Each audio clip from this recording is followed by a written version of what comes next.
Bien, gloria a Dios. Hoy es un día importante y un día alegre para los que han tomado la decisión de entregar su vida a Jesús y también para la iglesia que se ve un poco en la tesitura de ensanchar y darle cabida a los nuevos.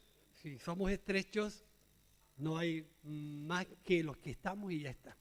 Pero es importante que la iglesia hoy sepa extender, ser flexible y poder darle cabida a los nuevos miembros que van a ser bautizados. Decíamos hace poco tiempo que la vida está llena de decisiones que marcan el devenir de nuestra vida. Esta es una buena decisión, como también escoger esposa, el trabajo, que no tenemos tampoco muchas posibilidades de escoger el trabajo, el lugar donde vivir y muchas otras decisiones que marcan nuestra vida y el devenir de cada uno de nosotros. Pero, sin embargo, esta forma, yo creo que una de las decisiones más importantes que una persona puede llegar a tomar. Porque se toma una decisión en base a una convicción del corazón para que llegue a formar parte de tu manera de vivir, que te ayude a tener una conducta y a tener unas decisiones que te marquen una forma de vida. Y esta es una buena, y yo creo que muy importante decisión la que vais a tomar hoy en el día de hoy. Yo me acuerdo cuando fui bautizado a los 17 años, y me trae recuerdo ver que la gran mayoría de los que van a ser bautizados son jóvenes y muy jóvenes. Y me alegra mucho haber compartido con ellos algunas horas de poder haberle, en la medida que hemos podido, compartir algo interesante de lo que la Biblia dice acerca de la decisión que ellos van a tomar el día de hoy. Compartíamos con ellos un capítulo que yo creo que ellos se le ha quedado muy grabado y creo que a ningún cristiano se le puede olvidar ese capítulo. ¿Cuál es? Natanael, ¿cuál es? El grande, está en el Antiguo Testamento. ¿Cuál es? Isaías, ¿cuál? Muy bien, Isaías 53. Yo le dije a ellos que este era el capítulo central de la decisión que iban a tomar y que era el capítulo más importante de cualquier vida de cristiano. Si nos olvidamos de este hecho, nuestra fe no tiene sentido, porque aquí está en alguna forma reflejado todo el deseo, todo el anhelo, toda la intención de Dios y toda la máxima expresión de Dios en favor de la humanidad. Quien entiende Isaías y lo marca como el capítulo central para su vida, yo digo que Dios va a hacer grandes cosas en su vida. Quien se olvida de este capítulo, vamos a tener una vida cristiana un poquito más cómoda. Pero dice el capítulo 53, ¿quién ha creído a nuestro anuncio? ¿Sobre quién se ha manifestado el brazo del Señor? Subió como un retoño delante de él, como una raíz de tierra seca. No hay parecer en él ni hermosura. Le vimos, pero no tenía atractivo, como para que le deseábamos. Fue despreciado y desechado por los hombres, varón de dolores, experimentado en sufrimiento, y como escondimos de él el rostro, le menospreciamos y no le estimamos. Ciertamente él llevó nuestras enfermedades, sufrió nuestros dolores. Nosotros le tuvimos por azotado, como herido por Dios y afligido, pero él fue herido por nuestras transgresiones, molido por nuestros pecados. El castigo de nuestra paz fue sobre él, y por sus heridas fuimos nosotros sanados. Todos nosotros nos descarriamos como ovejas, cada cual se apartó por su camino. Pero el Señor cargó en él el pecado de todos nosotros. Él fue oprimido y afligido, pero no abrió su boca. Como un cordero fue llevado al matadero, y como una oveja que enmudece delante de sus trasquiladores, tampoco abrió su boca. Por medio de la opresión y del juicio fue quitado. Y respecto a su generación, ¿quién la contará? Porque él fue cortado de la tierra de los vivientes, y por su transgresión del pueblo fue herido. Se puso con los impíos su sepultura, y con los ricos estuvo su muerte. Aunque nunca hizo violencia, ni hubo engaño en su boca, con todo eso Jehová quiso quebrantarlo y le hirió. Y cuando se haya puesto su vida como sacrificio por la culpa, verá descendencia y vivirá por días sin fin, y la voluntad del Señor será en su mano prosperada. A causa de la angustia de su alma verá la luz y quedará satisfecho. Por su conocimiento mi siervo justo justificará a muchos y cargará con los pecados de ellos. Por tanto yo le daré parte con los grandes y con los fuertes repartirá despojos. Porque él derramó su vida hasta la muerte y fue contado entre los transgresores, habiendo llevado el pecado de muchos e intercedido por las transgresiones. Hay que dar gracias a Dios porque esto está aquí escrito y reflejado. Hay que dar gracias a Dios porque esto está, en alguna manera, marcando el deseo más profundo que Dios tiene en favor de la humanidad. Nadie ha tenido un sacrificio ni una entrega mayor que la que aquí se expresa. Nadie, jamás. Y si alguna vez tuviéramos la tentación de hacer algo por alguien, seguramente buscaríamos al mejor amigo que se lo merezca. A aquel que ha hecho algunos méritos para que yo posiblemente haga algo en favor suyo. Pero fíjate que Dios toma la iniciativa de entregar a Jesús precisamente por la gente que nunca se han acordado de Él, ni han preguntado por Él. Por la gente que está más separada, más desorientada y más despreocupada de Dios. Es el anhelo de Dios, es el deseo de Dios haber puesto a Jesús en un lugar que no se merecía y habernos puesto a nosotros en un lugar que no nos merecemos. Por eso es importante que este capítulo a los hermanos que van a ser bautizados y a la congregación entera no se nos olvide nunca. Porque alguien se puso en nuestro lugar. Alguien cargó con tus culpas. Alguien cargó con tus errores. Alguien cargó con tus fallos. Alguien cargó con tus enfermedades. Pero sin que tú te lo merecieras. Y es algo que en el capítulo dice, y esto, ¿quién lo contará? ¿Quién contará esto? ¿A quién le llevaremos lo que Dios ha hecho en favor nuestro? De ahí la importancia de que cuando un creyente, una persona, deposita su fe en este escrito y cree firmemente que Dios puso a Jesús en tu lugar y realmente produce en tu interior un arrepentimiento de tal calibre que eres capaz de cambiar de rumbo 180 grados para que Dios sea el que oriente y dirija tu vida, es algo que tiene que producir en nosotros una actitud de gratitud, de agradecimiento, de decir, caramba, de la que me he librado, o de la que me ha librado, o caramba, ¿quién ha sido este que ha pagado por mí? Porque hay un texto en el capítulo 8 del libro de los Hechos que precisamente narra de una persona que estaba leyendo precisamente este texto. Capítulo 8 del libro de los Hechos. Estaba precisamente leyendo este texto. Y yendo en su carro, dice que se le acercó Felipe y le pregunta, ¿pero tú entiendes lo que estás leyendo? Dice, no. ¿Y cómo lo entenderé si nadie me lo explica? Este texto, cuando lo hemos leído también, lo hemos compartido con ellos, es importante de que mucha gente ignora la obra de Jesús. Mucha gente no tiene ni idea de lo que Jesús ha hecho en favor nuestro, ni tampoco saben quién es. Dice que Felipe se sentó en su carro y comenzó a explicarle de quién se trataba este personaje. Comenzó a explicarle y a hablarle, dice, y de repente Felipe le explicaba el Evangelio de Jesucristo. Se lo explicó también, que dijo aquel hombre, aquí hay agua, ¿qué impide que yo sea bautizado?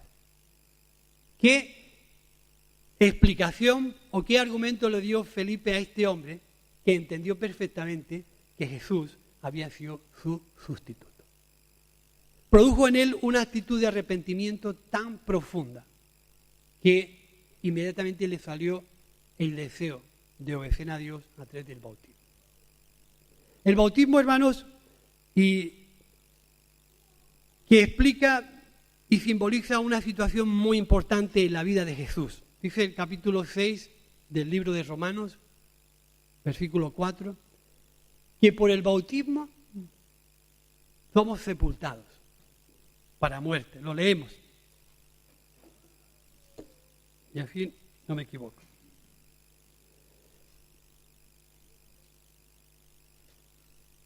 Romanos 6, 4, creo que es.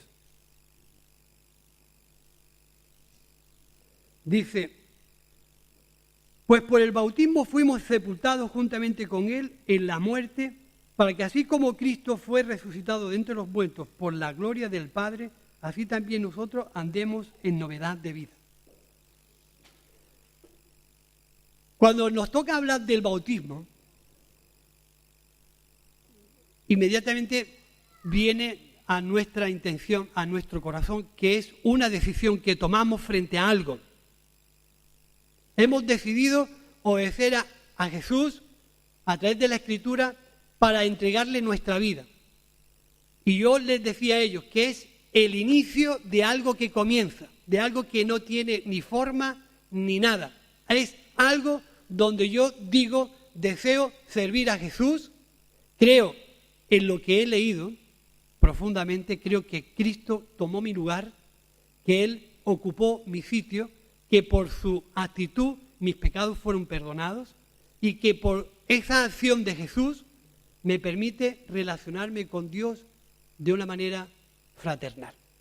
Así que Cristo fue el que Dios envió para ser el mediador entre Dios y los hombres. Digamos que había un conflicto y que hay un conflicto muy grande entre Dios y la humanidad. Y que no había forma de quitar ese problema de en medio. El hombre no tenía capacidad para acercarse a Dios, pero Dios tenía una intención de reconciliarse con el mundo. Y dice la Biblia que Dios envió a Jesús para ponerse en el lugar del hombre, pagar todo lo que cada uno de nosotros tenemos que haber pagado. Dice el texto de Isaías que todos nuestros pecados cayeron sobre él. Y por su llaga nosotros fuimos sanados. Y el lugar que teníamos que ocupar cada uno de nosotros, lo ocupó él. La Biblia dice que no hay ningún mediador entre Dios y los hombres, solamente Jesucristo. Y lo puso como mediador para mediar entre tú y yo, para reconciliarnos con Dios. Digamos que Dios no podía habernos admitido nunca de una manera directa. Digamos que jamás Dios hubiera aceptado una actitud nuestra de decir voy directamente a Dios a reconciliarme con Dios y no necesito a nadie más. Eso es un imposible. Dios puso a Jesús como mediador para mediar entre tú y Dios. Y el lugar que cada uno de nosotros tenemos que haber ocupado lo ocupó Él.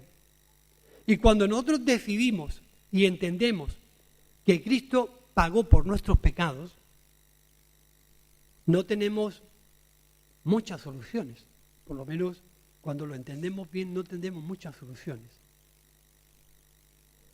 Y tenemos que entender que el recurso que Dios ha puesto para salvar a la humanidad es Cristo Jesús.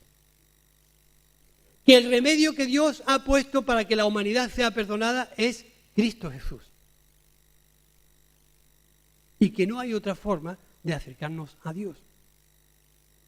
Así que cuando entendemos esto y decidimos ser bautizados conforme a la Escritura, estamos diciendo literalmente, por la fe que pongo en el sacrificio de Jesús, entendiendo lo que Él ha hecho por mí, me arrepiento de mis pecados.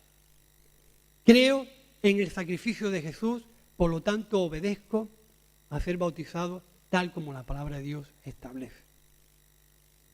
Y dice la Biblia que es la actitud que tomaron aquellos oyentes que escucharon a Pedro por primera vez después de Pentecostés. Capítulo 2 del libro de los Hechos. Pedro, después de recibir el Espíritu Santo, él junto con aquel grupo, dice que empezó a escuchar un montón de historias, que si estaban borrachos, que si estaban bebidos, que si estaban... Bueno.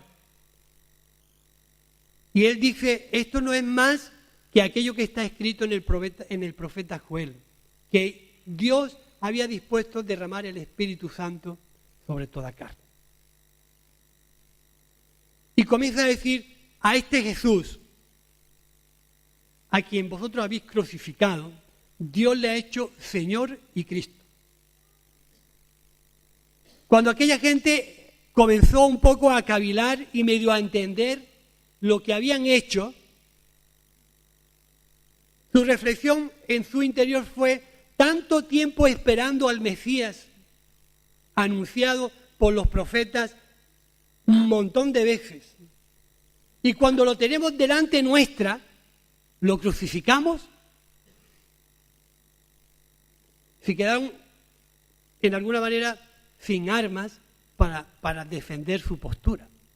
Y de ello salió una reflexión que está reflejada en el capítulo 2. Dijo, ¿y ahora qué tenemos que hacer? Porque ya no tenemos solución. Si aquel que nosotros esperábamos lo hemos crucificado. Y ahora Dios lo ha hecho Señor y Cristo, nosotros no tenemos remedio. Y Pedro sabiamente le dice, gracias que Dios también le resucitó de los muertos. Y ahora os queda creer que el sacrificio que Jesús ha hecho en favor vuestra es una realidad que vosotros tenéis que haber creído mucho tiempo antes. Pero aún así tenéis la oportunidad de entregar vuestras vidas a Dios. Y ellos dicen que creyeron, se arrepintieron, fueron bautizados en el nombre de Jesús y fueron llenos del Espíritu Santo tal como estaba escrito en el profeta. Y en aquel tiempo, dice, la iglesia crecía y crecía y crecía porque Dios se había manifestado. Y eso es lo que en esta mañana ellos van a hacer. Que conforme a todo esto que hemos comentado, ellos han decidido obedecer a Jesús por medio del bautismo. Simbolizando que Jesús también fue sepultado y estuvo 3 días y al tercer día resucitó. Y cuando ellos vayan a las aguas y confiesen su fe en Cristo y sean sumergidos en agua, lo que están es simbolizando la muerte y sepultura de Cristo. Estando totalmente sumergidos en agua y saliendo del agua, como dice el texto, hacia una nueva vida. Porque ya Cristo vive y está con ellos. ¿Qué ocurre? Que a veces nosotros podemos confundir como si esto fuera el todo del todo. Y yo le dije, esto es el inicio de una larga vida, que está asentada sobre la mejor decisión que habéis tomado nunca en vuestra vida. Que a raíz de esta decisión, pues, si tomáis en serio estos textos que hemos comentado, vais a saber elegir y decidir bien. Y Dios morará y estará en vuestras vidas y os acompañará y os respaldará y os ayudará y os fortalecerá en todo lo que es la vida que vais a comenzar. Porque de eso damos testimonio muchos de nosotros.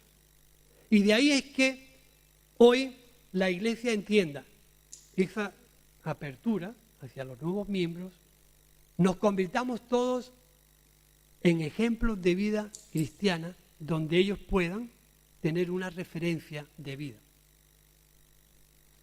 No podemos ser elementos de confusión, ni elementos de oscuridad. Los mayores debemos ser elementos que transmitan y testifiquen con nuestras conductas y con nuestras vidas testimonios fidedignos de que Cristo vive en nosotros, para que ellos puedan venir a pedirnos consejos, puedan ser ayudados, puedan ser respaldados y se puedan sentir, en alguna manera, animados por nuestra conducta y nuestros testimonios. No podemos caer en el error de confundir su fe. Por eso la Iglesia tiene que convertirse en un referente muy importante para la vida de estos creyentes.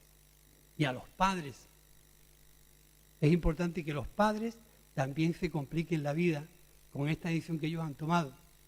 En las casas hay que vivir de igual forma que vivimos en las iglesias. Hay que profesar la misma fe que tenemos en la iglesia, hay que tenerla en las casas. Seamos los padres referentes para los hijos en cuanto a la fe, a su educación y a su conducta. Seamos testimonios fieles, gente que hemos creído antes que ellos en este texto, que llevamos experiencia a nuestras espaldas y que nos creemos realmente que Cristo, lo mismo que ha obrado en nosotros, obrará en ellos. Y nosotros, como padres, debemos de conducirlos, aconsejarlos, animarlos, levantarlos, ser para ellos no solamente padres, sino también creyentes maduros que le indiquen la fe. Porque vendrán momentos de dificultad, vendrán momentos en los cuales los podemos desanimar. Para ahí estamos los mayores, para hacer que ellos sean firmes y fuertes en la decisión que vais a tomar dentro de unos momentos. Así que yo pido a las muchachas que se vayan cambiando para comenzar los bautismos. Yo también voy a cambiar. Y ahora vamos dentro de un momento a ir a bautizar a los muchachos mientras Bernardo va a dar un anuncio y cantamos una canción. ¿Vale? ¿Parece?